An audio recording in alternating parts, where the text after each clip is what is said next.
Hi, I'm Hayley, Chief Doodler at Thoughts Drawn Out.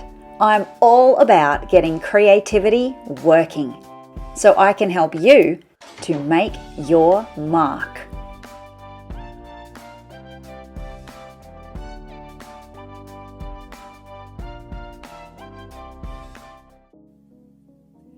Perspective. The root of its definition is Latin, and it means to look through or perceive. So generally speaking, it always has something to do with looking. It can be more tangibly how you visually understand something to have height, depth, width, and distance, i.e. a road that spans off into the distance and appears to get thinner the further along it you look. Or, more conceptually, perspective can be how a person looks upon something, their personal outlook or perception of a topic. It all comes back to how something is firstly observed and secondly perceived. I've always considered there to be two quite distinct definitions of the word, and while most of the dictionaries do in fact list two different definitions, in spending some time exploring them, I was surprised by just how similar they actually are. Let's take a look at a couple of dictionary definitions. Upon a quick Google search, the first set of definitions that you find are from Oxford Languages, and they are 1. The art of representing three-dimensional objects on a two-dimensional surface so as to give the right impression of their height, width, depth, and position in relation to each other. That is, the theory and practice of perspective. The observable, factual perspective.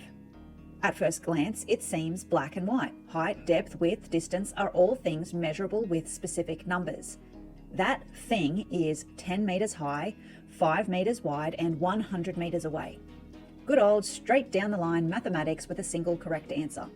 Well, kind of, except that the numbers used to measure the perspective of this thing are actually relative to the position in space and time of the observer. I say the thing is 10 meters high, 5 meters wide, and 100 meters away based on my observation of the thing from my particular location. Maybe you are standing somewhere else, and from your observation looking at a different side of the thing, it is only 1 meter wide and only 80 meters away. And yet, we are both correct. Oxford Language then goes on to offer its second definition of perspective. A particular attitude towards or way of regarding something, a point of view. Most guidebook history is written from the editor's perspective, as their example, i.e. the subjective interpretational kind of perspective, one that is about your point of view, a point of view relative to your circumstances that gives you your particular outlook. So who you are, where you came from, your previous experiences, all have an impact on your perspective. It's relative to where you're at in space and time. In relation to the first meaning of perspective, the Cambridge Dictionary says, perspective is the way that objects appear smaller when they are further away and the way parallel lines appear to meet each other at a point in the distance. So an object appearing smaller when it is further away is a matter of perspective. The mountain looks small because it is 100 kilometers away.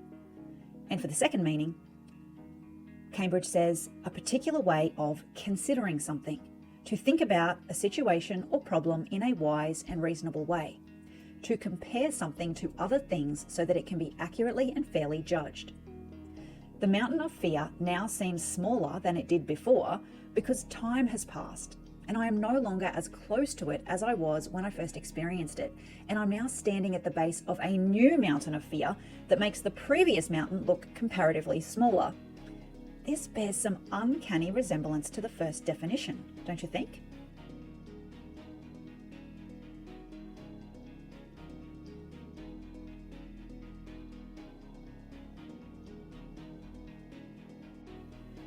So what does all of this have to do with visual communication? When we are communicating information to our audience, we often treat our messages as if they are set in stone and correct. We approach the task confident in our knowledge that our message is 10 meters high, 5 meters wide, and 100 meters away, because that is how we see it. And we don't always pause long enough to recognize that not everyone sees it the same way. So while we can send a message out into the world with a particular meaning and intention, it doesn't mean that intention will be preserved and reflected in each member of your audience. As communicators, we must remember that the particular location of our audiences in space and time relative to our message will affect their perspective on it.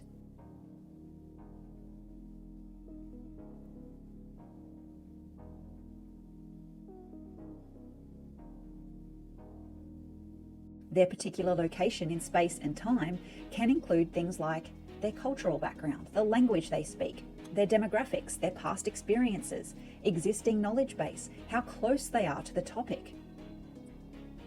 When we make our messages visual, we are forced to consider perspective by both definitions, because considering the first type makes you consider the second. A visual message has dimensional form. It has shape of some kind.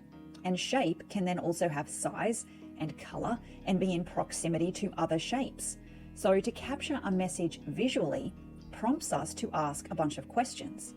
We first need to consider the point from which the observation is being made, and then we need to consider the height, width, depth, and distance of the thing relative to this point of observation, or many points of observation.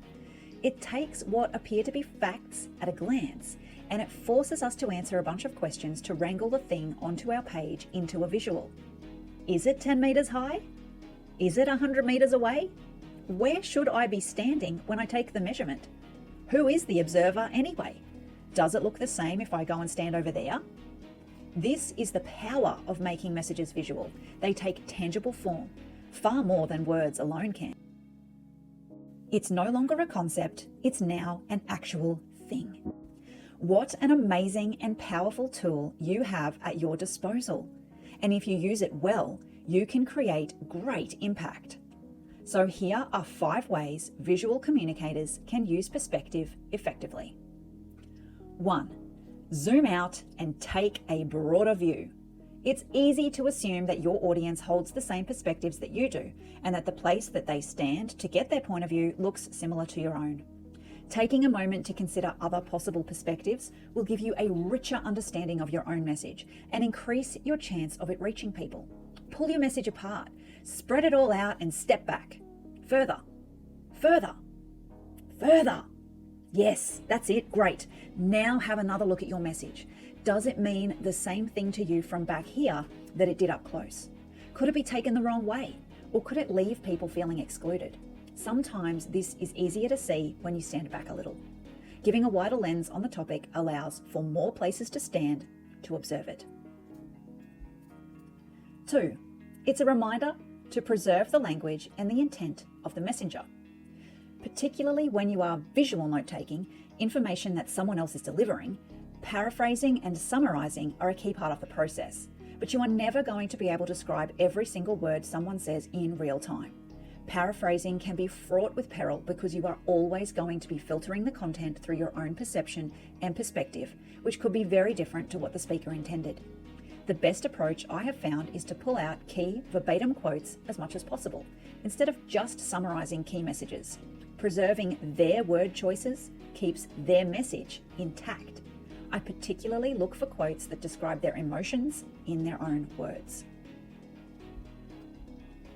Number 3. It's an invitation to take a walk in your audience's shoes.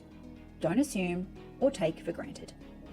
When receiving information from others or packaging up your own information ready to communicate it, don't rush your communication choices thinking you know your audience well already. Chances are you are looking through the lens of a bunch of assumptions without realizing it. It's hard, but you need to stay out of your own perspective as long as you can before it takes over. For each thing you want to state as a fact, reframe it as a question and see if you are still so sure about it. We always drive on the left side of the road. Feels like a fact for me here in Australia. But when I pause and reframe it as a question, do we always drive on the left side of the road? Who is we in this context? Then I'm prompted to remember that not everyone in my audience is in Australia, and therefore they don't share my same perspective. I can now rewrite that considering a broader range of perspectives. Depending on where you are in the world, there's a side of the road you're expected to drive on. In Australia, it's the left. Number 4, it's a nudge toward being open to feedback and using it to grow. Building on from points 1 to 3, The more you take a step back and consider your messages, the more you endeavour to preserve the language of the people you're listening to, and the more you hold your own perspective back enough to walk in their shoes, the more comfortable you will get making changes and pivoting your approach and your messaging, with seeing feedback as a gift and using it to grow both yourself and your message. Don't be afraid to learn and grow. Give yourself permission to do so. Practice. And as Maya Angelou said, when you know better, you do better. The first mountain you draw on a horizon line might not look right. The first time you depict another person's mountain of fear might not be quite right either. But you learn a lot about how to do it differently next time by having a go and listening to feedback. It's vulnerable and sometimes uncomfortable, but it can also be transformative if you let it. And number 5, it's a path to finding joy and celebrating in the diversity of it. The fact that we all have different ways of perceiving, the fact that we come at things from different perspectives, this is a thing of beauty that we should relish. How bland would the world be if we all thought the same things all the time? How much amazingness would go unnoticed in this world if people weren't looking at it from different places and spaces in time? That would be like everyone looking upon a blank canvas and all seeing an expanse of white emptiness and nothing more. If no one can see the blank canvas as a landscape or a still life, how will it ever become anything other than a blank? Finding that you hold a point of view that is different to someone else's shouldn't be a bad thing. It should pique your curiosity. It should make you lean in a little further and ask a few more questions. Seek to understand. This doesn't mean you have to agree. Celebrate the magnificence of being human, of occupying a place in space and time, and knowing that each of us has a place to stand that is unique and beautiful. Have you enjoyed drawing out these thoughts together? Then make sure to subscribe to our channel so you don't miss any of our future musings on all things creativity. Now go on, get out there. It's time to make your mark.